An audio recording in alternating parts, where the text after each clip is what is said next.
Selamat datang di channel Pamanah Rasa. Kami akan berbagi kisah-kisah, mitos, hal tak kasat mata. Semoga kita bisa mengambil hikmah dari setiap cerita yang ada. Selamat mendengar.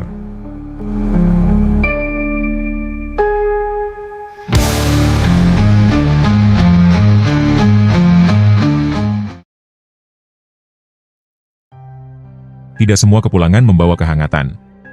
Ada kepulangan yang justru membuat dada terasa sempit. Seolah tanah yang dipijak tak lagi mengenal langkah kaki kita. Nama lelaki itu Ki Subakir. Puluhan tahun ia meninggalkan kampung halamannya. Desa Wanatirta, sebuah desa kecil di lereng perbukitan Jawa Tengah. Ia merantau, menempuh hidup di banyak tempat. Belajar tentang sabar, tentang ikhlas. Dan satu amalan yang tak pernah ia tinggalkan sejak muda. Bismillah. Diucapkannya sebelum melangkah. Sebelum bekerja. Bahkan sebelum menarik napas panjang saat hidup terasa berat. Hari itu, senja menggantung pucat. Langit seperti menahan airnya sendiri. Ki Subakir berdiri di batas desa. Menatap jalan tanah yang dulu ia hafal di luar kepala. Tapi ada yang terasa. Asing. Angin berembus kering, membawa bau tanah retak. Pohon-pohon di tepi jalan berdiri seperti saksi bisu. Daunnya jarang, rantingnya meranggas. Desa ini, gumam Ki Subakir pelan. Tak seperti yang kuingat. Dulu, setiap sore terdengar suara anak mengaji. Dulu, langkah kaki orang menuju masjid lebih ramai daripada ke ladang. Dulu, Wanatirta adalah desa yang hidup dari doa. Kini, yang ia lihat justru kain-kain putih dan kuning terikat di batang pohon besar di tengah desa. Di bawahnya, tampak sesajen. Kembang, dupa, kepala ayam. Ki Subakir menarik napas panjang. Bismillah. Ia melangkah masuk. Beberapa warga menatapnya dari kejauhan. Tatapan mereka kosong. Bukan tatapan ramah menyambut tamu. Melainkan tatapan orang-orang yang lama hidup dalam ketakutan. Tak ada yang menyapa. Tak ada yang bertanya. Hanya bisik-bisik pelan yang terhenti saat Ki Subakir lewat. Langkahnya terus menuju satu tempat. Tempat yang menjadi alasan ia pulang. Makam ibunya. Letaknya di ujung desa. Dekat hutan kecil yang kini tampak gelap meski matahari belum benar-benar tenggelam. Saat kakinya menginjak tanah pemakaman, angin mendadak berhenti. Sunyi. Ki Subakir duduk bersila di depan nisan sederhana. Nama ibunya terukir dengan huruf yang mulai pudar.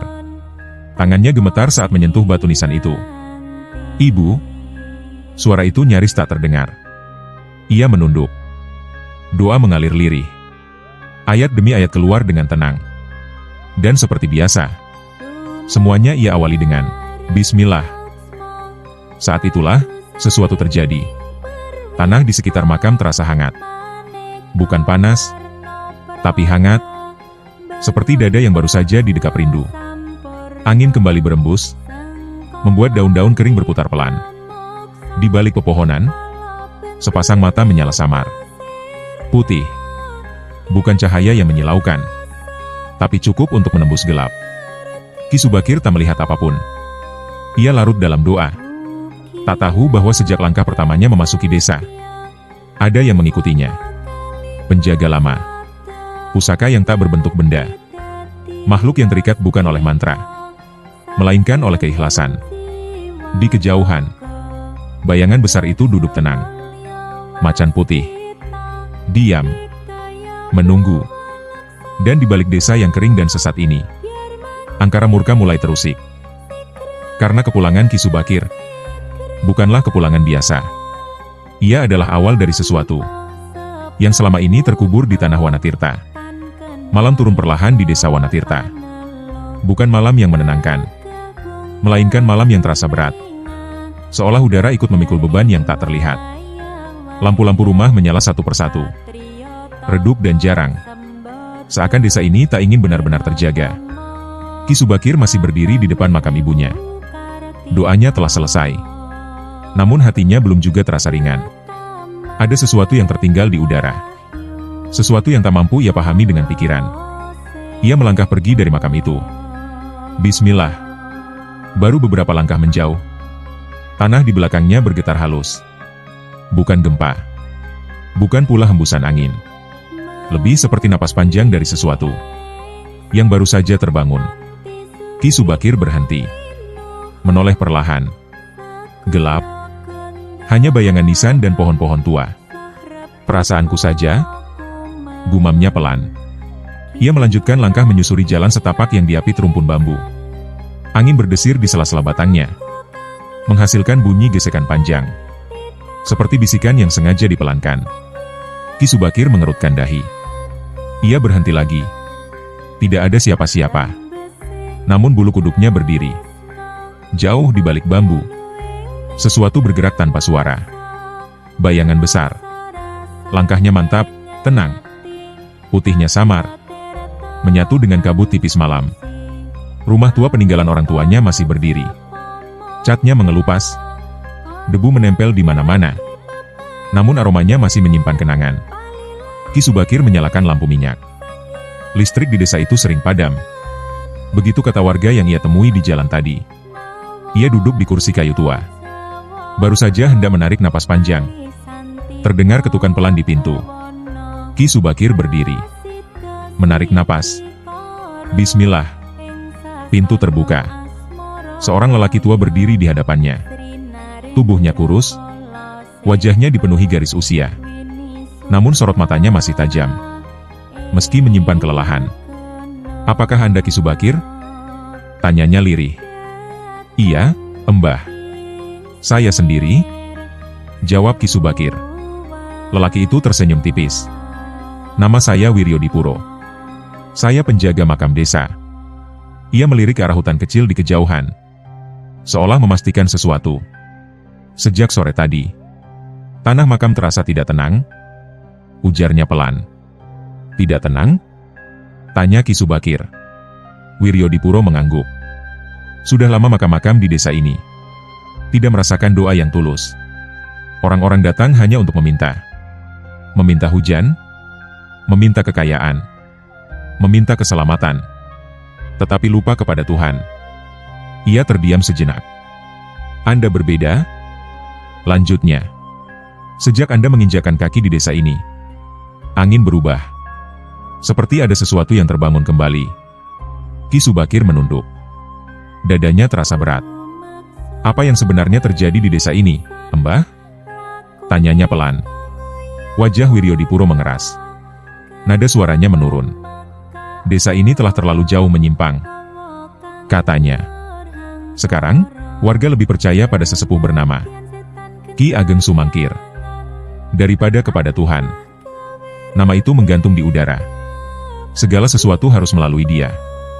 Hujan, panen, keselamatan. Semua katanya berasal dari kekuatan makam dan pohon-pohon keramat. Di luar rumah, angin kembali berembus dingin. Di balik kegelapan, macan putih itu duduk diam. Matanya menatap rumah Ki Subakir. Tenang. Setia. Karena ia tahu, orang yang tak pernah melupakan bismillah, tak pernah berjalan sendirian. Dan malam itu, desa Wanatirta mulai bergetar. Bukan oleh gempa, melainkan oleh kembalinya sesuatu yang selama ini terkubur terlalu dalam.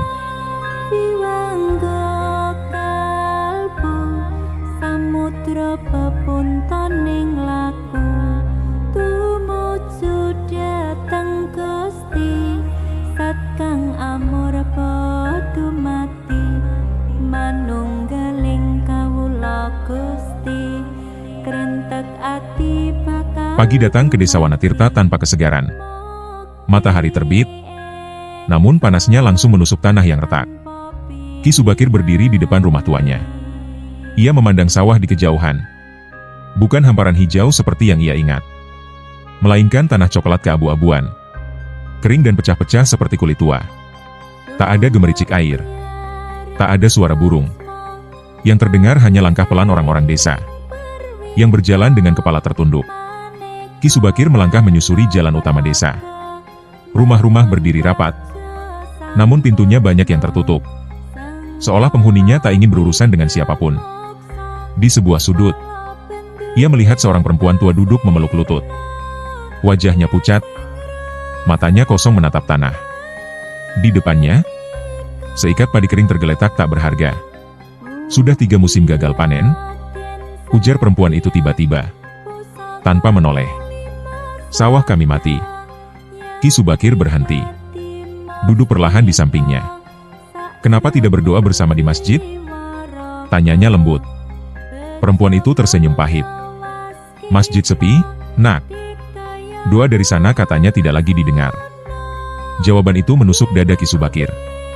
Ia melanjutkan langkah. Di tengah desa, sebuah pohon besar berdiri menjulang.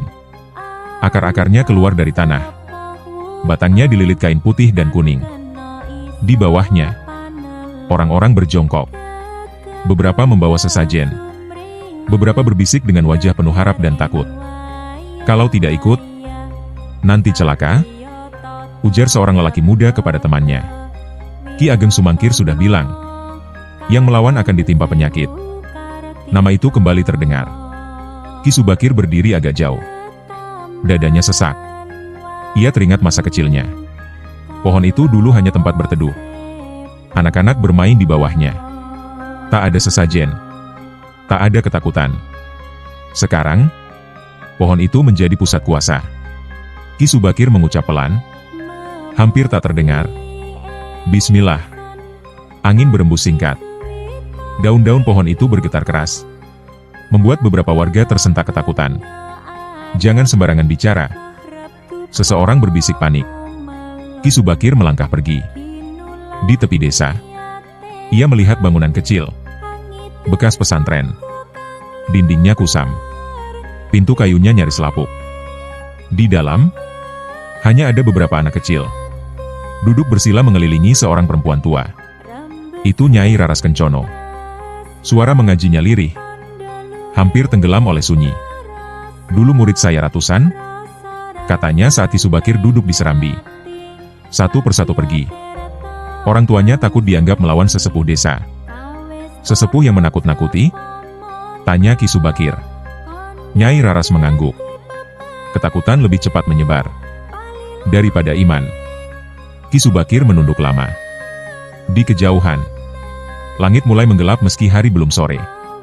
Awan berkumpul, namun tak menjanjikan hujan. Di balik pepohonan, sepasang mata putih menatap desa itu. Macan putih itu berdiri. Bukan untuk menyerang. Belum. Ia merasakan sesuatu yang sama seperti Ki Subakir rasakan. Desa ini bukan sekadar miskin air. Desa ini kekeringan iman. Dan selama ketakutan masih dipelihara, angkara murka akan terus tumbuh. Ki Subakir menghela napas panjang. Untuk pertama kalinya sejak kembali, ia menyadari satu hal. Kepulangannya bukan kebetulan. Dan dia bukan lagi pilihan.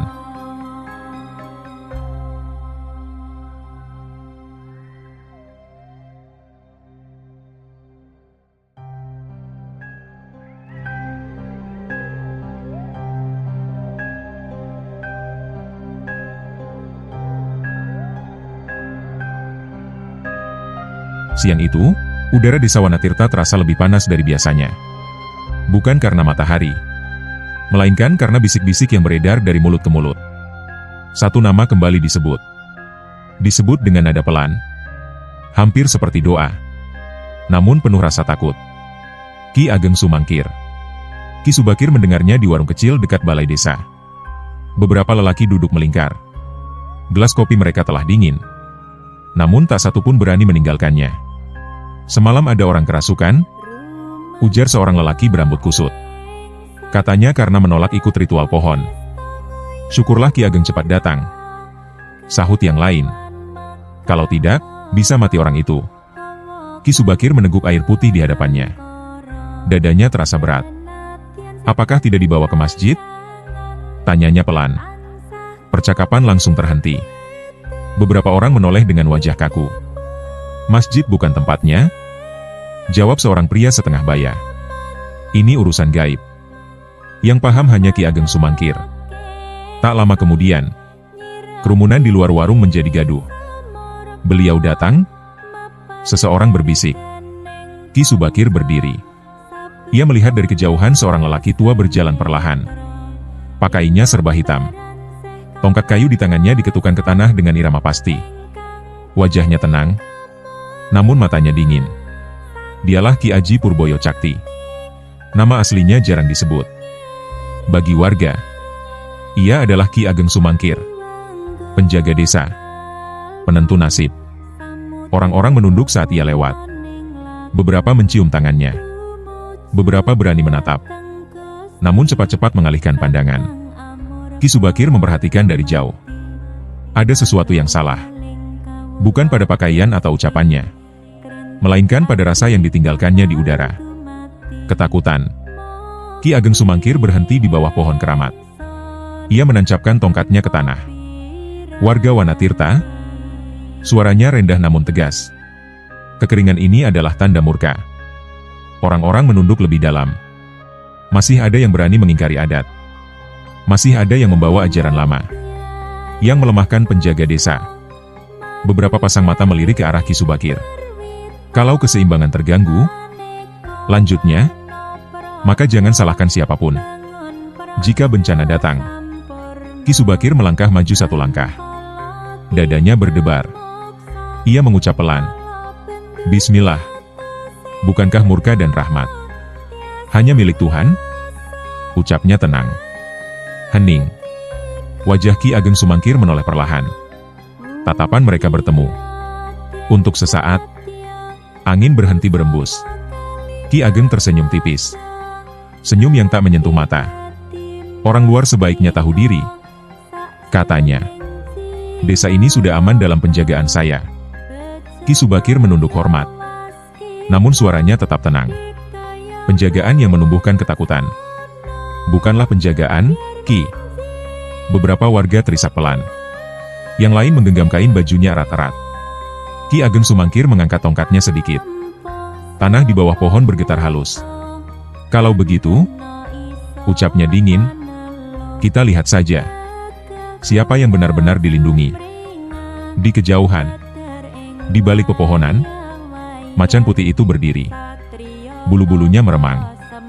Matanya menyala lebih terang dari sebelumnya. Ia merasakan ancaman. Dan untuk pertama kalinya, penjaga lama desa ini menyadari kehadiran penjaga lain yang tak pernah mereka perhitungkan.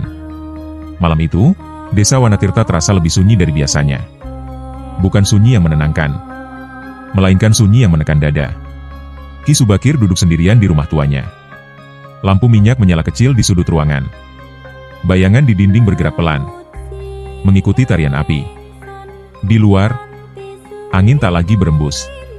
Udara diam. Terlalu diam. Ki Subakir menutup mata sejenak. Dadanya terasa sesak. Seperti ada sesuatu yang mengawasi dari kejauhan. Ia bangkit. Mengambil air wudhu dengan sisa air di gentong. Bismillah. Saat air menyentuh wajahnya, sebuah rasa dingin menjalar ke tengkuknya. Tiba-tiba, lampu minyak bergoyang sendiri. Api mengecil. Lalu hampir padam. Ki Subakir membuka mata. Di sudut ruangan, bayangan tampak lebih pekat daripada gelap seharusnya. Bentuknya tak jelas, namun bergerak. Perlahan, Ki Subakir mundur satu langkah.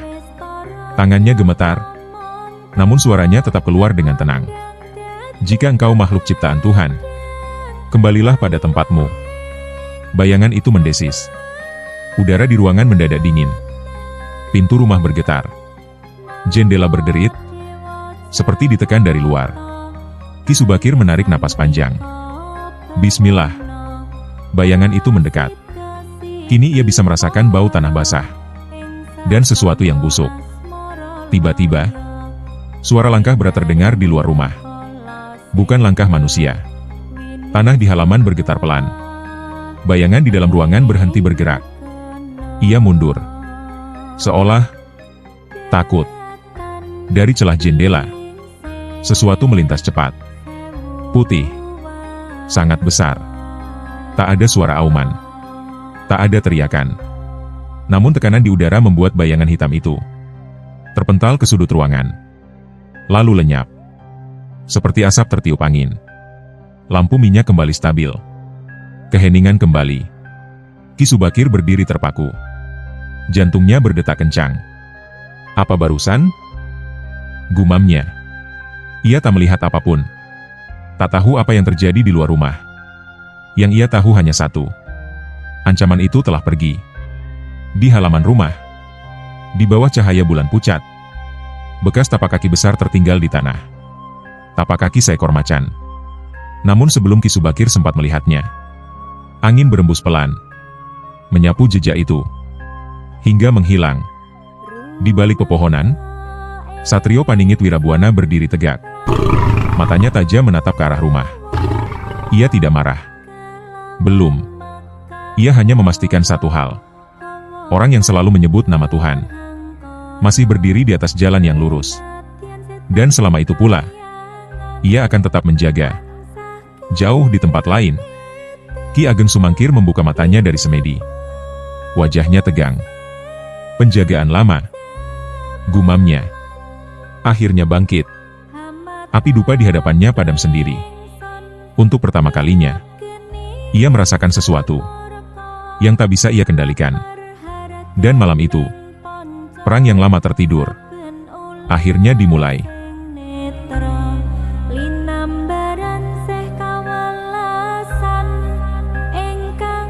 Di sebuah tempat yang jauh dari pusat desa, tersembunyi di balik pepohonan tua dan batu-batu besar, terdapat sebuah padepokan kecil yang jarang didatangi manusia.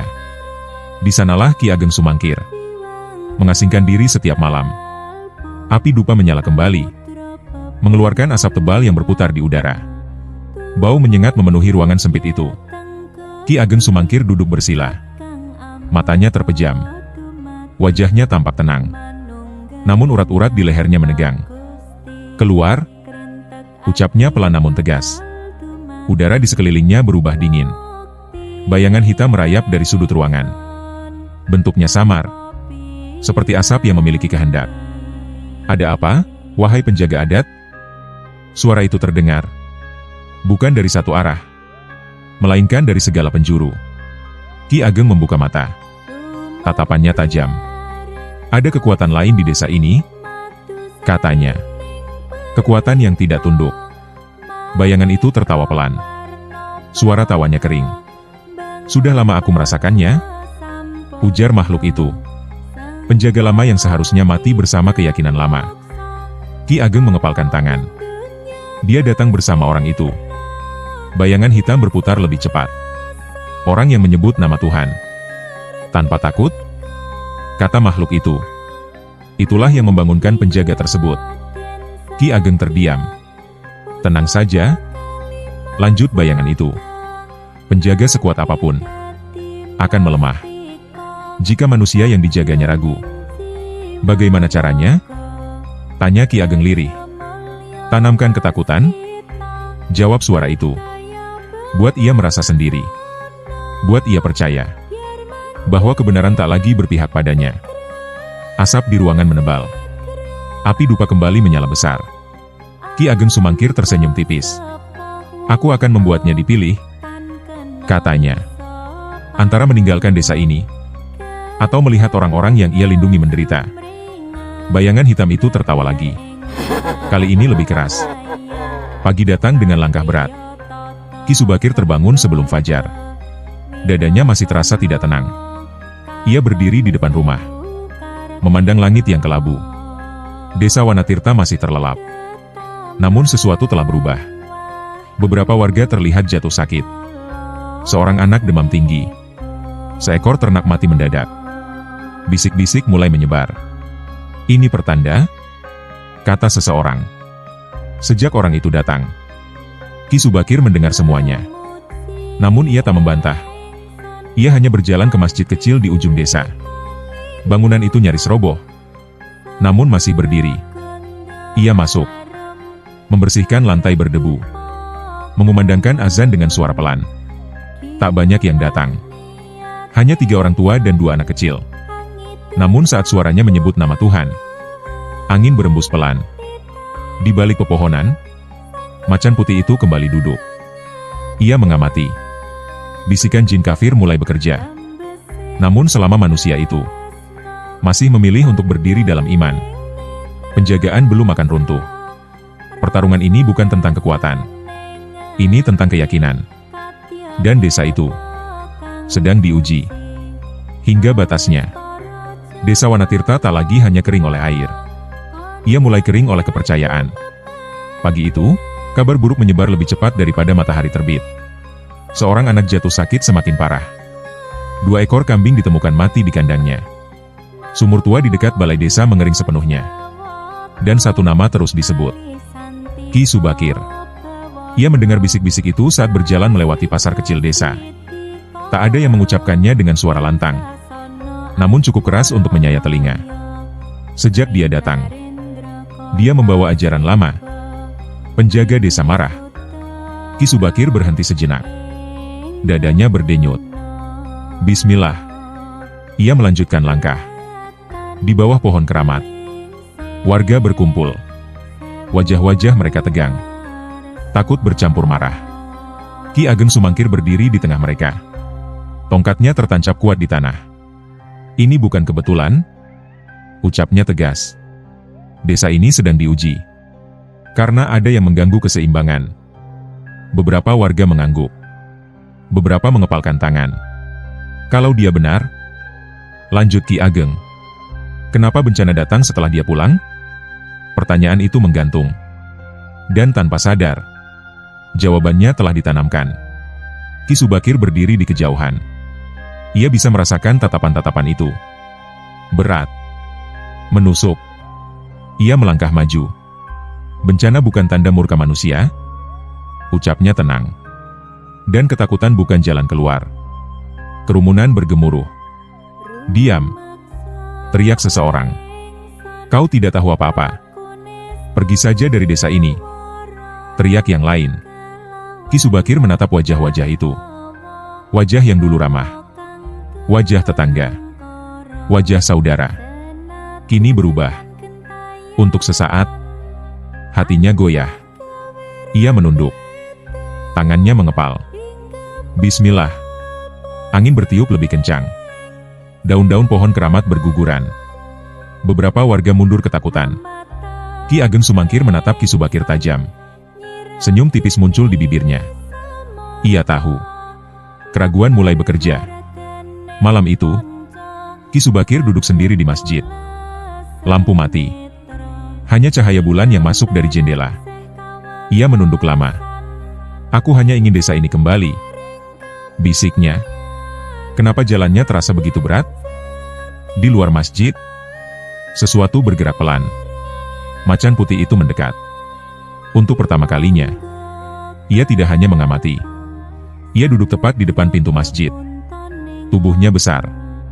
Napasnya teratur. Namun Ki Subakir tidak melihatnya. Yang ia rasakan hanyalah kehangatan aneh yang menenangkan dadanya. Keraguan itu tidak pergi. Namun ia tidak lagi sendirian. Dan di kejauhan, Ki Ageng Sumangkir tersenyum puas.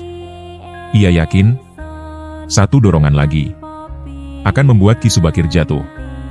Namun ia lupa satu hal. Ketakutan bisa mematahkan manusia. Tapi iman yang bertahan akan memanggil penjaga untuk berdiri lebih dekat. Malam raya perlahan di desa Wanatirta. Kabut tipis turun dari perbukitan, menyelimuti jalan-jalan tanah dan pepohonan tua. Mbah Wiryodipuro berjalan sendirian menuju makam desa. Langkahnya pelan, tongkat kayu di tangannya mengetuk tanah dengan irama sabar. Ia sudah puluhan tahun menjaga tempat itu. Ia mengenal setiap nisan, setiap pohon, setiap desah angin yang lewat. Namun malam itu, tanah terasa berbeda. Ia berhenti di dekat makam ibu Ki Subakir. Menunduk. Menghela napas panjang. Sudah lama tempat ini tidak setenang ini, gumamnya. Tiba-tiba, angin berhenti. Kabut di sekelilingnya terbelah perlahan. Dari balik pepohonan, sesuatu muncul. Langkahnya besar, namun tak menimbulkan suara. Tubuhnya putih, bukan putih cahaya, melainkan putih yang tenang dan berwibawa. Mbah Wiryodipuro terpaku. Tongkatnya hampir terlepas dari genggaman. Seekor macan. Macan putih. Matanya tajam, namun tak memancarkan amarah. Tatapannya dalam, seperti menembus usia dan dosa manusia. Mbah Wiryo berlutut tanpa sadar. Bukan karena takut, melainkan karena ada rasa tunduk yang tak bisa ia jelaskan. Penjaga lama, bisiknya gemetar. Macan itu berhenti beberapa langkah darinya. Ia tidak mendekat. Tidak mengaum. Ia hanya duduk. Mbah Wiryodipuro merasakan kehangatan menyebar dari dadanya. Seperti saat ia pertama kali belajar mengaji. Di masa kecil. "Engkau kembali?" ucapnya pelan. "Karena ada yang memanggilmu." Macan putih itu mengalihkan pandangan ke arah desa. Ke arah rumah Ki Subakir. Seolah menjawab tanpa suara. Kabut mulai menipis. Angin kembali berembus. Dalam sekejap, macan itu berdiri dan berjalan menjauh, menghilang di antara pepohonan. Mbah Wiryodipuro terduduk lama. Air matanya jatuh tanpa ia sadari. Ia tahu satu hal pasti. Penjaga sejati desa ini bukanlah mereka yang menanam ketakutan. Dan orang yang dijaga oleh makhluk itu bukan orang sembarangan. Keesokan paginya, Mbah Wiryo menemui Nyai Raras Kencono. "Apa yang kau lihat?" tanya Nyai Raras tenang, seolah sudah menebaknya. "Penjaga yang lahir dari doa," jawab Mbah Wiryo. "Bukan dari perjanjian." Nyai Raras menutup mata, mengangguk pelan. Berarti pertarungan ini akan sampai ke akarnya. Di sisi lain desa, Ki Ageng Sumangkir duduk bermeditasi. Dahinya berkerut. Ia merasakan sesuatu yang membuat dadanya panas. Penjaga itu sudah terlihat. Bisikan jin di sekelilingnya mendadak melemah. Untuk pertama kalinya, Ki Ageng Sumangkir menyadari bahwa kekuatannya tidak lagi mutlak. Dan di rumah tuanya, Ki Subakir terbangun dari tidur singkatnya. Dadanya hangat. Hatinya lebih tenang dari malam sebelumnya. Ia tak tahu alasannya. Ia hanya berucap pelan. Seperti biasa. "Bismillah." Dan penjaga itu pun kembali berdiri di tempatnya.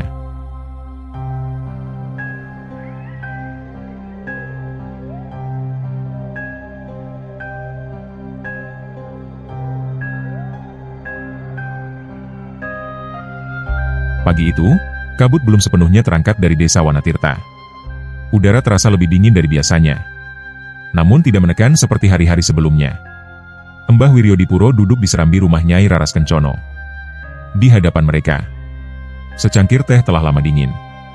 "Apa yang kau lihat semalam bukan sembarang makhluk," ujar Nyai Raras akhirnya. "Saat aku masih kecil, guruku pernah menyebutkannya." Mbah Wiryo mengangkat wajahnya. Matanya tajam, menunggu. "Penjaga itu bukan pusaka yang diwariskan lewat darah," lanjut Nyai Raras. "Bukan pula makhluk yang bisa dipanggil dengan ritual." Ia berhenti sejenak. Ia hadir karena tauhid. Karena manusia yang menjaga hubungannya dengan Tuhan. Tanpa pamrih. Mbah Wiryo menelan ludah. "Namanya?" tanyanya pelan. Nyai Raras menatap ke kejauhan. Ke arah hutan kecil di batas desa. "Satrio Paningit Wirabuana," ucapnya. "Penjaga yang tersembunyi. Pengembara alam. Yang hanya tunduk pada keikhlasan." Mbah Wiryodipuro menghela napas panjang. Sudah lama nama itu tak terdengar.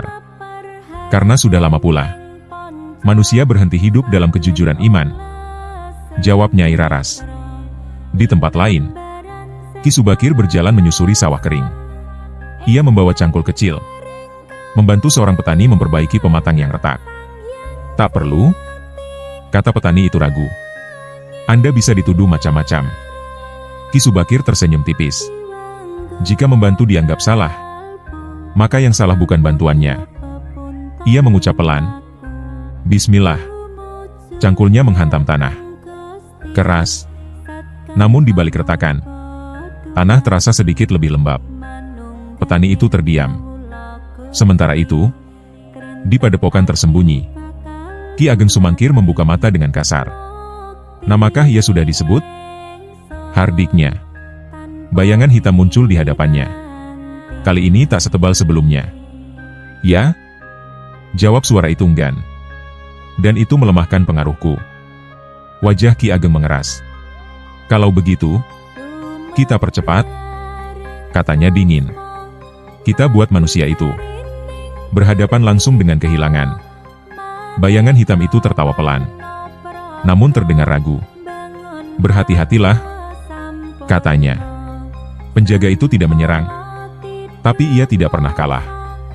Sore menjelang, langit menggelap. Awan berkumpul tebal. Namun seperti biasa, tak satu pun menjanjikan hujan. Ki Subakir berdiri di depan masjid kecil, memandang langit. "Apa aku terlalu berharap?" gumamnya pelan. Di balik pepohonan, Satrio Paningit Wirabuana berdiri. Ia merasakan nama itu kembali disebut. Bukan sebagai mantra, melainkan sebagai pengakuan. Dan ketika nama penjaga diingat kembali, keseimbangan mulai bergeser. Desa Wanatirta belum diselamatkan. Namun untuk pertama kalinya, kegelapan tahu bahwa waktunya terbatas. Malam turun dengan cepat di Desa Wanatirta. Tak ada angin, tak ada suara jangkrik. Hanya sunyi yang terasa ganjil, seolah alam sedang menahan napas. Ki Subakir sedang duduk di serambi masjid, membersihkan lantai dengan kain basah. Ia melakukannya tanpa diminta, tanpa dipuji. Seperti biasa, sebelum melipat kain itu, ia berbisik lirih, "Bismillah." Tiba-tiba, teriakan memecah keheningan. Air sumur mengering. Suara itu datang dari rumah Mbah Wiryo Dipuro. Ki Subakir segera bangkit dan berlari. Beberapa warga sudah berkumpul di sekitar sumur tua. Timba yang ditarik ke atas kosong. Tak setetes pun air menetes. "Ini pertanda," kata seseorang dengan suara bergetar. "Ki Ageng sudah murka. Besok kita harus ke makam," sahut yang lain, membawa sesaji. Ki Subakir berdiri di antara mereka. Wajahnya tenang, namun sorot matanya tajam. "Air tidak mengering karena murka," ucapnya pelan. "Air mengering karena alam lelah kita sakiti." Warga menoleh. Sebagian tersinggung, sebagian takut. "Kau tak tahu apa-apa," bentak seorang lelaki. "Sejak orang seperti kau datang, desa ini makin sial." Ki Subakir tidak membalas. Ia hanya menunduk, lalu melangkah mundur. Di balik kegelapan, sepasang mata putih menyala. Satrio Paningit Wirabuana berdiri diam. Ia tidak marah. Namun tanah di bawah kakinya bergetar halus. Pagi berikutnya, kabut turun lebih tebal dari biasanya. Kabar buruk datang bersamaan. Anak Nyai Raras Kencono jatuh sakit mendadak. Tubuhnya panas tinggi. Napasnya tersengal. Ki Subakir datang ke rumah itu. Ia duduk di sisi pembaringan, meletakkan tangan di dada sang anak. Tidak ada mantra. Tidak ada ritual. Hanya satu bisikan. "Bismillah." Namun panas itu tak kunjung turun. Nyai Raras menatap Ki Subakir dengan mata berkaca-kaca. "Ini ujian?" katanya lirih. "Bukan untuk anakku, tapi untukmu." Ki Subakir mengangguk pelan. Ia merasakan sesuatu. Bukan ketakutan, melainkan peringatan. Di padepokan, Ki Ageng Sumangkir tertawa puas. "Lihat," katanya pada bayangan hitam. Manusia itu mulai ragu. Bayangan itu menjawab pelan. "Hati-hati." Ia belum ragu pada Tuhannya. Ia hanya ragu pada dirinya sendiri. Ki Ageng mengepalkan tangan. "Kalau begitu, kita patahkan yang ia cintai." Sore hari, Mbah Wiryo Dipuro tidak ditemukan di rumahnya. Tongkatnya tertinggal di depan pintu. Pintu terbuka. Hutan di batas desa terasa lebih gelap dari biasanya. Ki Subakir berdiri di tepi hutan itu. Dadanya bergetar. Untuk pertama kalinya sejak ia kembali, ia merasakan kemarahan. Namun di balik amarah itu, ia kembali berbisik, "Bismillah." Langkahnya masuk ke hutan. Dan untuk pertama kalinya pula, Satrio Paningit Wirabuana melangkah tepat di belakangnya. Bukan sebagai bayangan, bukan sebagai penjaga jauh, melainkan sebagai pendamping yang siap memperlihatkan siapa musuh sebenarnya.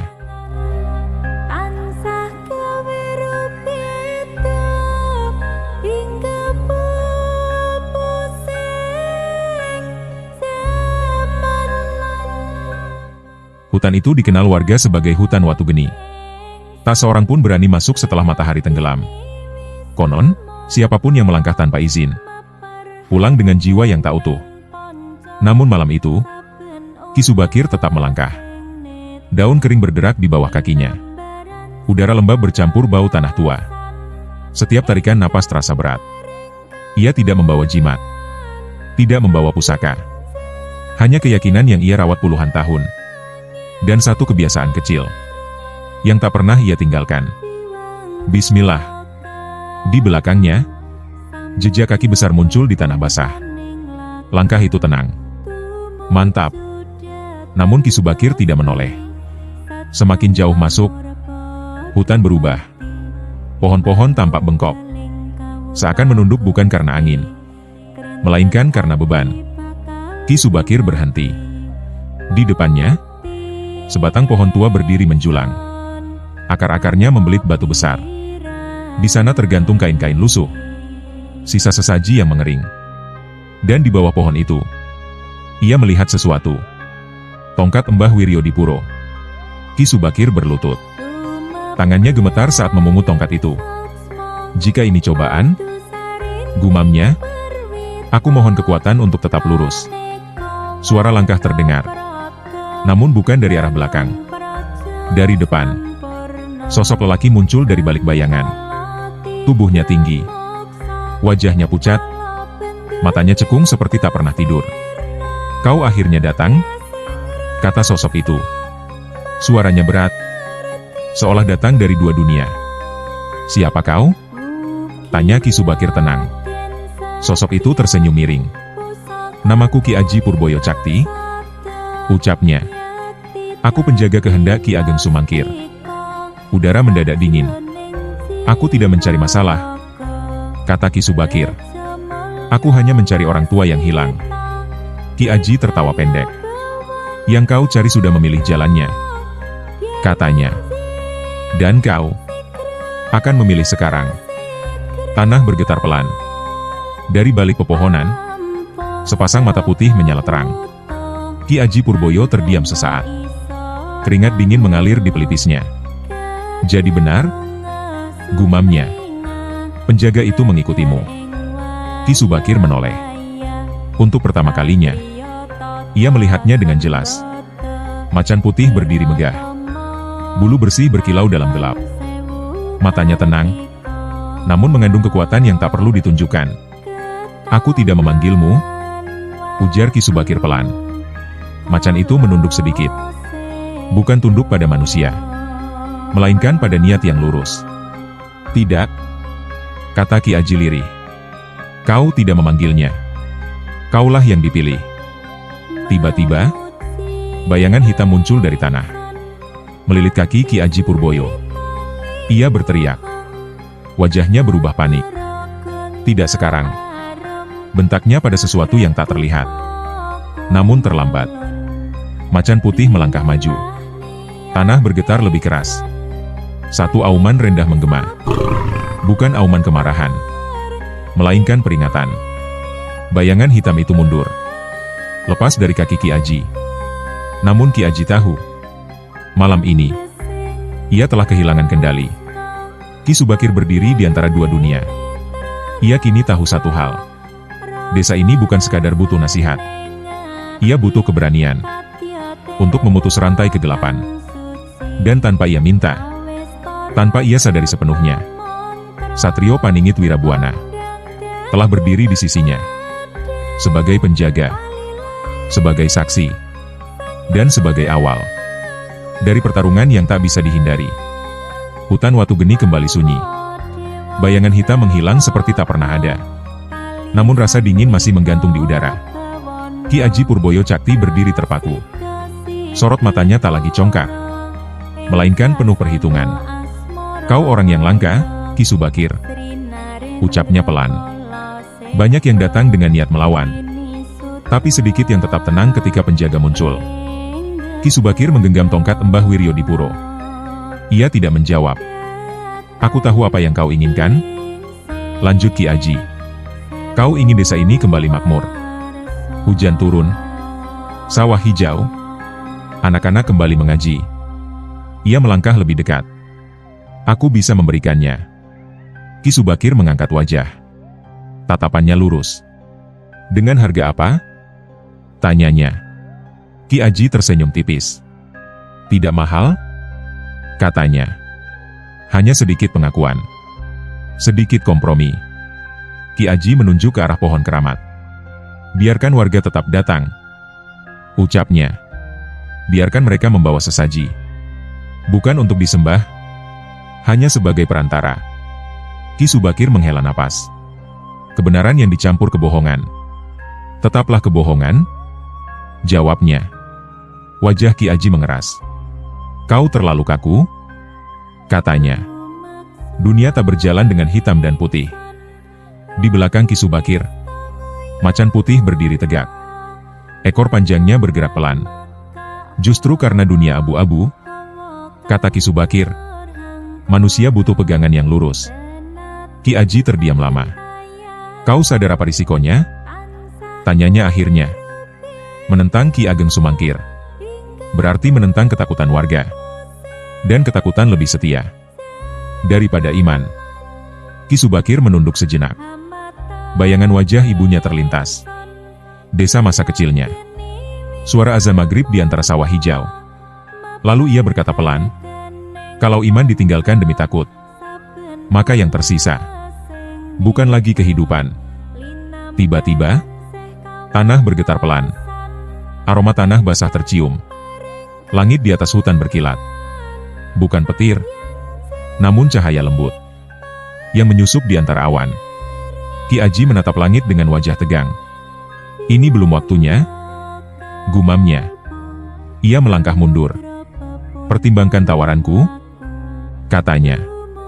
Besok, warga akan berkumpul di makam Ki Ageng. Jika kau datang untuk menghalangi, kau akan berdiri sendirian. Tubuhnya perlahan menghilang. Bersama bayangan pohon, Ki Subakir berdiri sendiri. Hening menyelimuti. Ia menoleh ke arah macan putih. Jika aku salah, katanya lirih, jangan lindungi aku. Macan itu menatapnya lama. Lalu duduk tenang.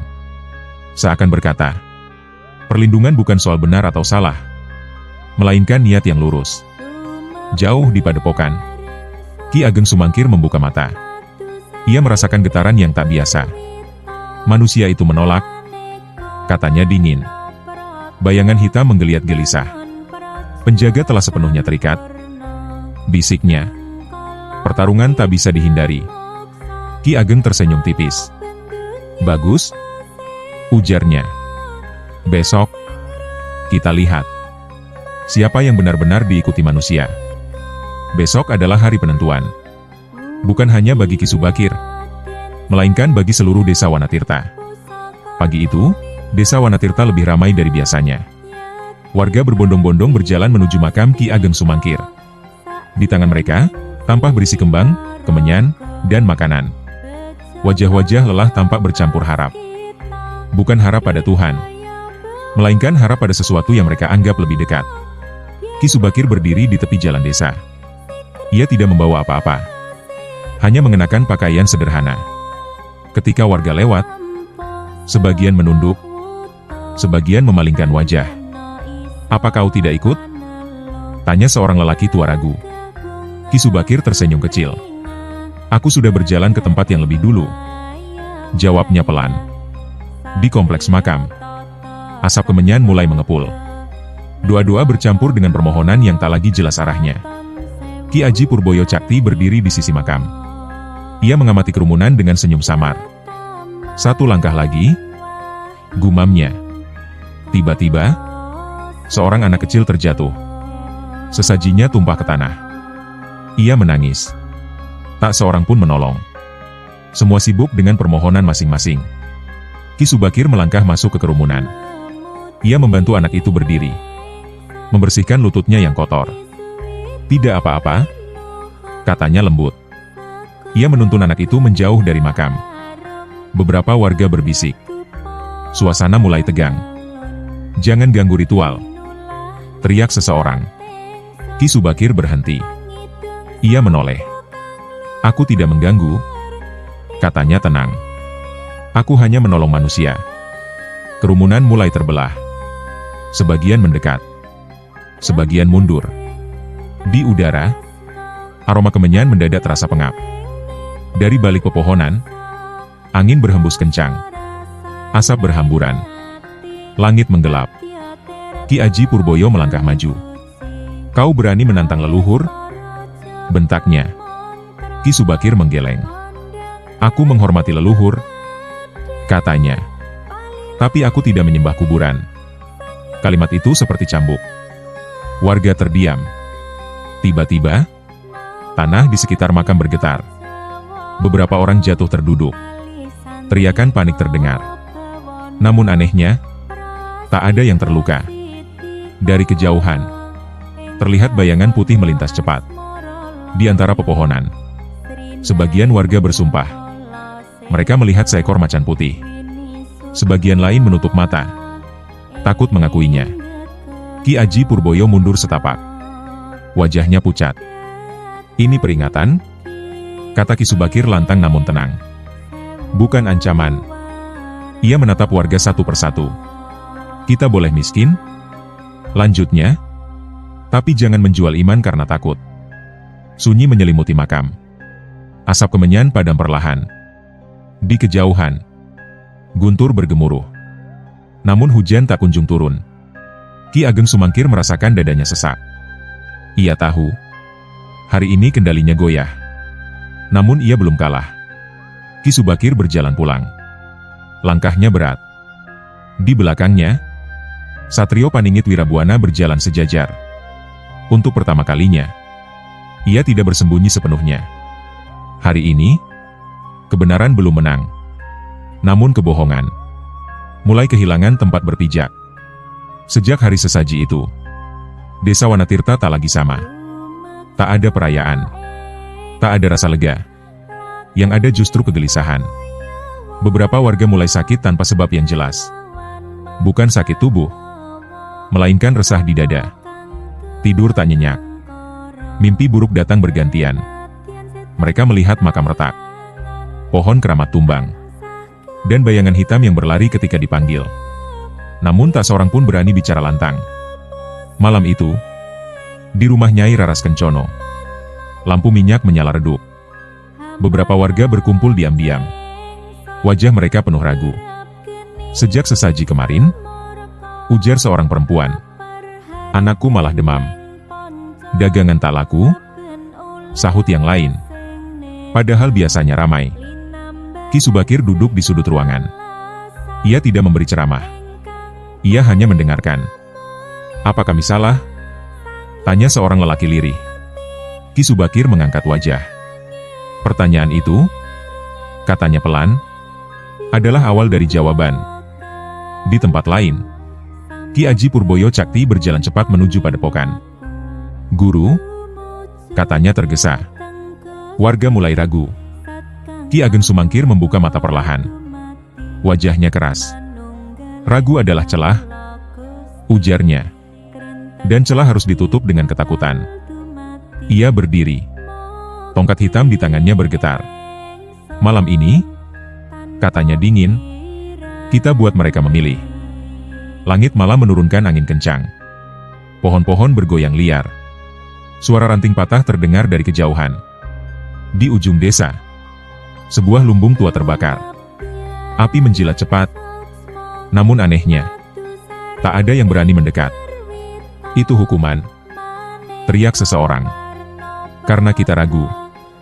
Tangis pecah. Kepanikan menyebar. Ki Subakir berdiri di tengah kerumunan. Ia tidak berteriak. Ia tidak menyalahkan.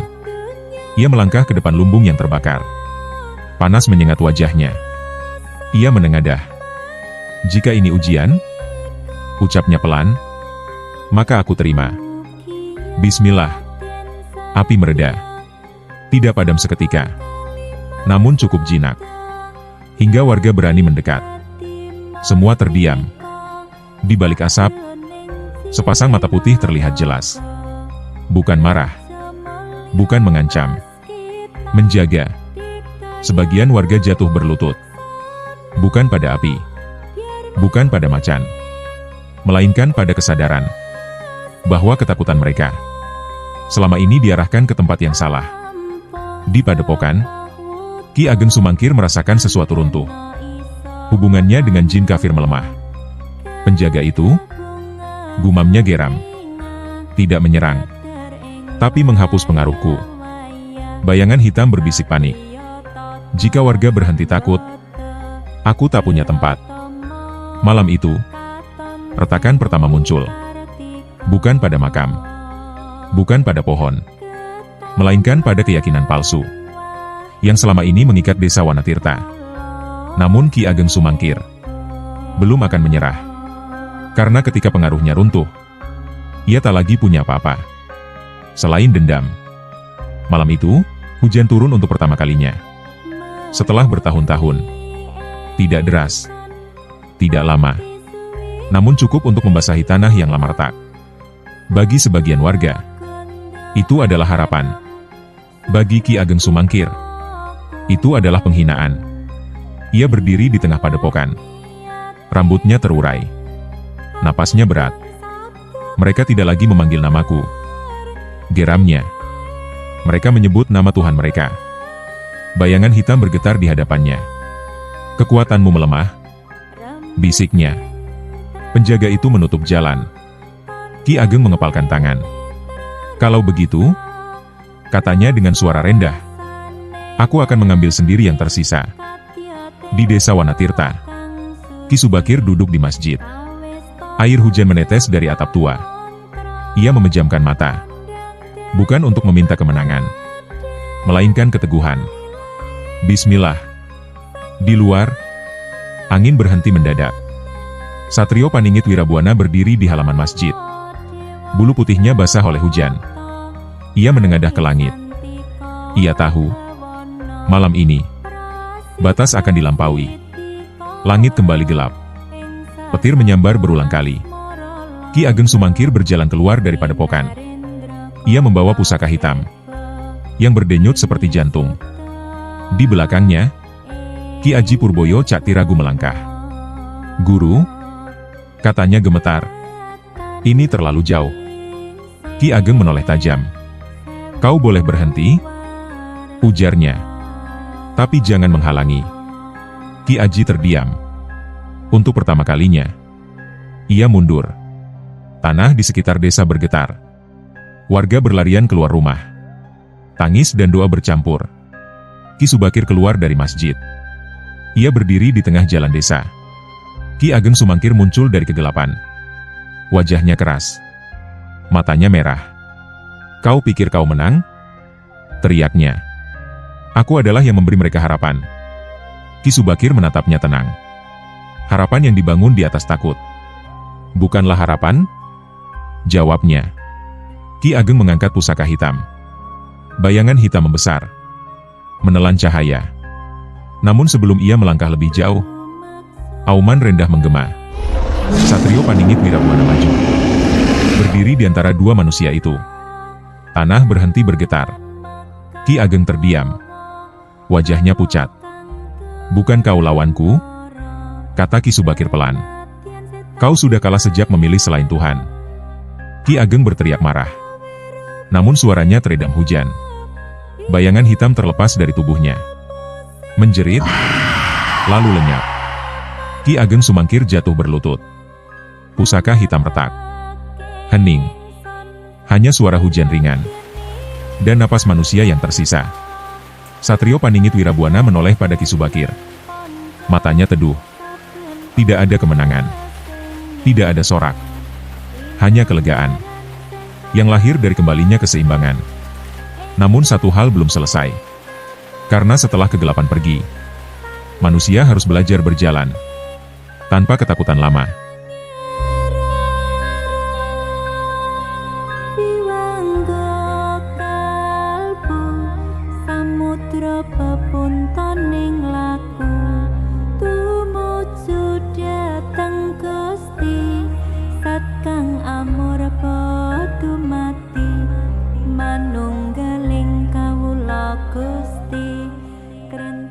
Pagi datang dengan sunyi yang berbeda.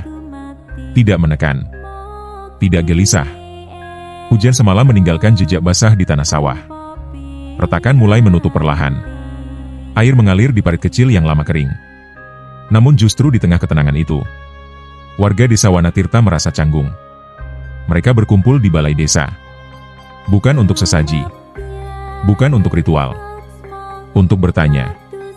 Jika semua ini selesai, ujar seorang lelaki muda, lalu siapa yang akan menjaga desa ini? Beberapa kepala mengangguk. Mata mereka menoleh ke arah Ki Subakir. Ki Subakir duduk di antara mereka. Tidak di depan. Tidak di tengah. Kenapa harus ada yang menjaga? Tanyanya pelan. Warga terdiam. Bukankah selama ini? Lanjut Ki Subakir. Kita terlalu sibuk mencari penjaga. Hingga lupa menjaga diri sendiri? Suasana hening. Apa macan putih akan pergi? Tanya seorang perempuan tua. Ki Subakir tersenyum tipis. Penjaga itu, katanya, tidak datang karena dipanggil. Ia datang karena niat. Di luar balai desa, Satrio Paningit Wirabuana berdiri di tepi sawah. Bulu putihnya kini bersih. Tak lagi berlumur bayangan. Ia menatap desa yang mulai bergerak perlahan. Anak-anak berlari kecil. Seorang bapak menimba air dari sumur yang mulai penuh. Ia tidak masuk ke desa. Tidak juga pergi. Menunggu. Beberapa warga mulai membersihkan makam. Bukan untuk disembah, melainkan untuk dirawat sebagai sejarah. Kain-kain sesaji diturunkan. Kemenyan tak lagi dibakar. Di masjid kecil, suara mengaji terdengar kembali. Pelan. Belum ramai. Namun nyata. Malam hari, Ki Subakir duduk sendiri di beranda rumah Nyai Raras. Jika aku pergi nanti, kata Nyai Raras, apa desa ini akan tetap seperti ini? Ki Subakir menatap langit. Tidak ada jaminan. Jawabnya jujur. Kecuali mereka menjaga yang sudah mereka temukan. Nyai Raras mengangguk pelan. Di kejauhan, Satrio Paningit Wirabuana mulai melangkah. Jejak kakinya perlahan memudar di tanah basah. Namun sebelum menghilang sepenuhnya, ia menoleh. Bukan pada Ki Subakir, melainkan pada desa. Karena penjaga sejati bukan makhluk gaib, bukan pusaka, melainkan kesadaran yang terus dirawat. Namun satu pertanyaan masih menggantung. Apakah manusia bisa setia pada kesadarannya sendiri? Waktu berjalan pelan di desa Wanatirta. Tidak ada perubahan besar yang tiba-tiba. Tidak ada keajaiban yang membuat semua mudah. Namun ada sesuatu yang bergeser. Pagi hari, beberapa anak terlihat berjalan menuju masjid kecil. Bukan karena disuruh. Bukan karena takut. Mereka hanya meniru apa yang mereka lihat. Di sudut desa, sebuah rumah tua dijadikan tempat belajar mengaji. Bukan pesantren besar. Hanya tikar dan suara yang masih terbata-bata. Ki Subakir jarang terlihat memberi nasihat. Ia lebih sering membantu di sawah, memperbaiki atap rumah, atau duduk menemani orang tua yang sakit. Apa ini semua ajaranmu? Tanya seorang pemuda suatu sore. Ki Subakir tersenyum. Ini bukan ajaranku. Jawabnya. Aku hanya mengingatkan apa yang sudah kalian miliki. Di hutan Watu Geni, pohon keramat yang dulu dipuja kini berdiri biasa. Tak ada kain. Tak ada sesaji. Namun tempat itu tidak ditinggalkan. Beberapa warga menanam bibit pohon baru di sekitarnya. Untuk peneduh, kata mereka. Bukan untuk disembah. Suatu malam, Ki Aji Purboyo Cakti datang diam-diam. Wajahnya pucat. Langkahnya ragu. Aku tak lagi mendengar bisikan, katanya pelan. Dan tanpa itu, aku merasa kosong. Ki Subakir menatapnya lama. Kekosongan, katanya, adalah ruang, bukan kutukan. Ki Aji menunduk. Untuk pertama kalinya, ia menangis. Di batas desa, Satrio Paningit Wirabuana tak lagi tampak. Namun kadang, saat fajar, jejak samar terlihat di embun sawah. Bukan sebagai peringatan, melainkan pengingat. Suatu hari, Ki Subakir berdiri di makam ibunya. Tanahnya basah oleh hujan. Aku sudah pulang, bisiknya. Dan aku akan melanjutkan perjalanan. Angin berhembus lembut. Ia tahu, warisan sejati bukanlah pusaka. Bukan cerita, bukan penjaga, melainkan keberanian untuk hidup lurus, tanpa perlu disorot.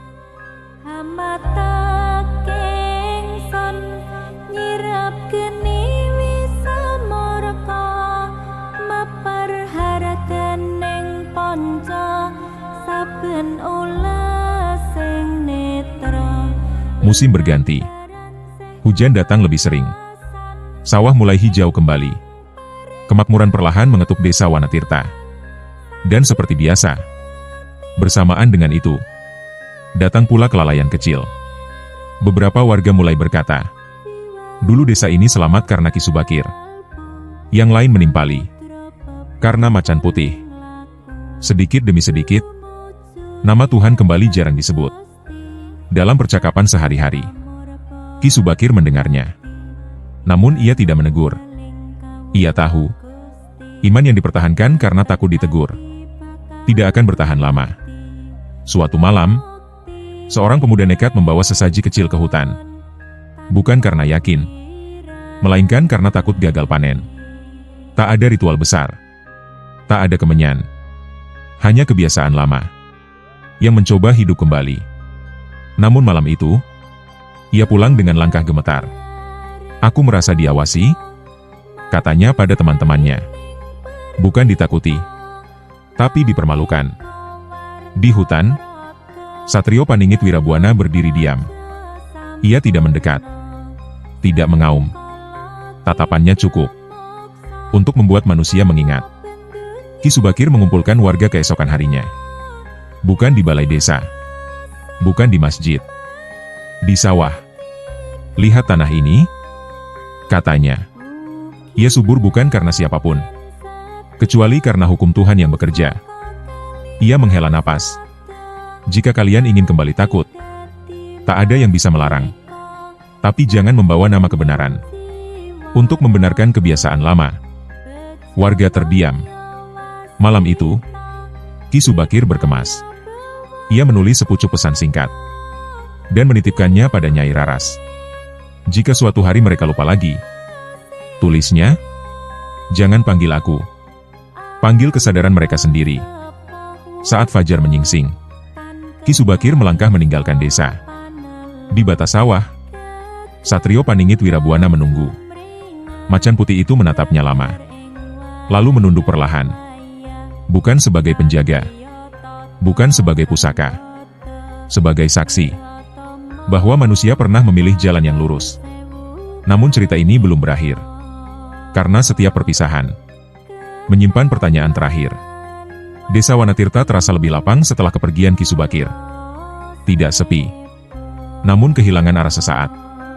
Warga masih bekerja seperti biasa. Sawah digarap, anak-anak belajar mengaji. Namun satu pertanyaan sering muncul, diucapkan pelan-pelan. Jika nanti ada bahaya lagi, siapa yang akan melindungi kita? Nama Ki Subakir disebut. Nama macan putih diceritakan kembali. Cerita tumbuh. Legenda mulai terbentuk. Nyai Raras Kencono duduk di serambi masjid suatu sore. Ia membuka pesan yang ditinggalkan Ki Subakir. Tulisan itu sederhana, tanpa petuah panjang. Ia lalu mengumpulkan beberapa warga. Dulu kita salah, kata Nyai Raras tenang. Kita mengira penjaga adalah makhluk di luar diri kita. Ia menunjuk dada masing-masing. Padahal penjaga itu hidup di sini. Malam itu, angin berhembus lembut di sawah. Di batas desa, seorang anak kecil berhenti melangkah. Ia merasa diperhatikan. Di kejauhan, sesosok putih berdiri samar. Anak itu tidak takut. Ia hanya teringat pesan ibunya sebelum tidur. Jangan lupa menyebut nama Tuhan dalam setiap langkahmu. Anak itu tersenyum, lalu berjalan pulang. Bayangan putih itu memudar. Legenda macan putih mulai berubah. Tak lagi digambarkan sebagai pelindung desa, melainkan sebagai penjaga jalan lurus. Jika kita lupa, kata para orang tua, ia akan mengingatkan. Jika kita sombong, lanjut mereka, ia akan menjauh. Di tempat yang jauh, Ki Subakir duduk di sebuah surau kecil. Ia mendengar kabar sekilas tentang desa itu. Ia tersenyum. Tidak bangga. Tidak rindu berlebihan. Karena yang ia tinggalkan bukan dirinya, melainkan kesadaran. Satrio Paningit Wirabuana kini jarang menampakkan diri. Ia tidak dibutuhkan setiap hari. Karena penjaga sejati tidak hadir saat manusia kuat. Ia hadir ketika manusia lupa siapa yang seharusnya mereka ikuti. Bismillah, dan jalan pulang. Pagi itu, embun masih menggantung di daun padi. Desa Wanatirta terbangun seperti biasa. Tidak ada tanda-tanda keajaiban. Tidak ada penampakan. Dan justru disitulah keindahannya. Seorang petani menapaki sawahnya. Sebelum menurunkan cangkul, ia berbisik pelan, Bismillah. Bukan karena takut. Bukan karena berharap penjaga datang. Melainkan karena ia tahu siapa yang sedang ia libatkan dalam pekerjaannya. Di masjid kecil, azan subuh berkumandang. Tak sempurna, tak lantang, namun cukup jujur untuk memanggil hati yang mau datang. Anak-anak duduk berderet, mengaji terbata-bata, tertawa sesekali. Tak ada cerita tentang macan putih pagi itu. Tak ada kisah pusaka. Namun di batas sawah, embun membentuk jejak samar yang hanya bertahan sekejap.